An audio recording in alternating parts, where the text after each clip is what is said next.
ಇನ್ನು ಕೋಲಾರದಲ್ಲಿ ಅರಣ್ಯ ಒತ್ತುವರಿ ತೆರವು ವೇಳೆ ತಳ್ಳಾಟ ನೂಕಾಟ ಎಲ್ಲ ನಡೆದಿದೆ.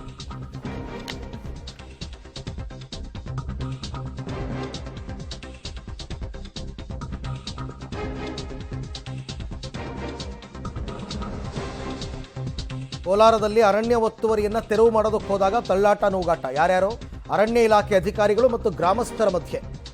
ಕೋಲಾರ ಜಿಲ್ಲೆ ಮುಳಬಾಗಿಲು ತಾಲೂಕಿನ ಕಗ್ಗಲನತ್ತ ಗ್ರಾಮದಲ್ಲಿ ನಡೆದಿರುವ ಘಟನೆ. ಗ್ರಾಮಸ್ಥರು ಹಾಗೂ ಅರಣ್ಯ ಇಲಾಖೆ ಅಧಿಕಾರಿಗಳ ಮಧ್ಯೆ ಏನು ವಾಗ್ವಾದ ಅಂತೆ, ಅದೇ ಜಮೀನು ಬಿಟ್ಕೊಡ್ಬೇಕಲ್ಲ ಅಂತ ಏನೋ ಹೊರವಲಯದಲ್ಲಿನೋ ಸಭೆ ಸೇರಿದ್ರಂತೆ ಗ್ರಾಮಸ್ಥರು. ಸಿಪಿಎಂ ಮುಖಂಡ ಗೋಪಾಲ್ ನೇತೃತ್ವದಲ್ಲಿ ಸಭೆ ಸೇರಿದ್ರು. ಅದು ಅರಣ್ಯ ಇಲಾಖೆಗೆ ಸೇರಿದ ಜಾಗ ಅಂತಂದಾಗ ಅದನ್ನು ಬಿಟ್ಕೊಡ್ಬೇಕು. ಅದು ಬಿಟ್ಬಿಟ್ಟು ಈಗ ಇದೆ ಈ ಸಿಪಿಎಂನವರು ಇವೆಲ್ಲ ಮಾಡೋರು ಇಂಥದ್ದೇ ಕೆಲಸಗಳು, ಇದೆಲ್ಲ ನಮ್ಮ ಜಾಗ ಬಿಟ್ಕೊಡ್ಬೇಡಿ ಅಂತ ಈ ನಕ್ಸಲೈಟ್ಸ್ ಸಿದ್ಧಾಂತ.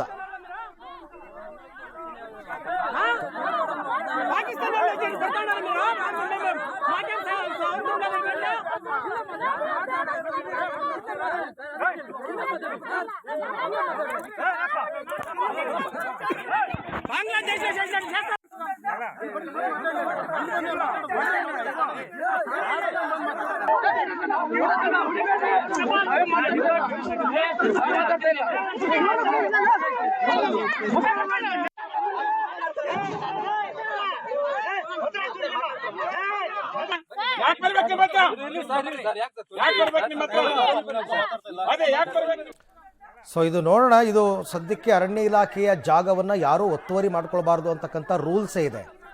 ಆ ಥರ ಯಾರೋ ಜಾಗ ಬಿಟ್ಕೊಡಲ್ಲ ಅಂತಂದಾಗ ಕ್ರಮ ತಗೋಬೋದು, ಪೊಲೀಸರು ಕೂಡ ಬರ್ಬೋದು. ಮುಲಾಜಿಲ್ದೆ ಒತ್ತುವರಿ ತೆರವು ಮಾಡ್ತಾರೆ. ಇದೊಂದು ದೊಡ್ಡ ಸಮಸ್ಯೆ ಇದೆ. ಶಿವಮೊಗ್ಗ ಕಡೆ ಅಂತೂ ಇದು ವಿಪರೀತ ಇದೆ. ಕಾಡಂಚು ಜಾಗ ಎಲ್ಲೆಲ್ಲಿರುತ್ತೆ ಎಲ್ಲ ಇವರು ಅಕ್ವೈರ್ ಮಾಡ್ಕೊಳ್ಳೋದು, ರೈತರು ಅಲ್ಲಿ ವ್ಯವಸಾಯ ಮಾಡೋದು. ಅದಕ್ಕೆ ಕಸ್ತೂರಿ ರಂಗನ್ ವರದಿ ಜಾರಿಗೆ ತರಬೇಕು ಅಂತ ಹೇಳೋದು. ಅಲ್ಲಿದೆ ಮುಲಾಜಿಲ್ದೆ ಒತ್ತುವರಿ ಆಗಿರೋ ಎಲ್ಲ ಜಾಗವನ್ನು ಅರಣ್ಯಕ್ಕೆ ಸೇರಿಸಿ ಅಂತ.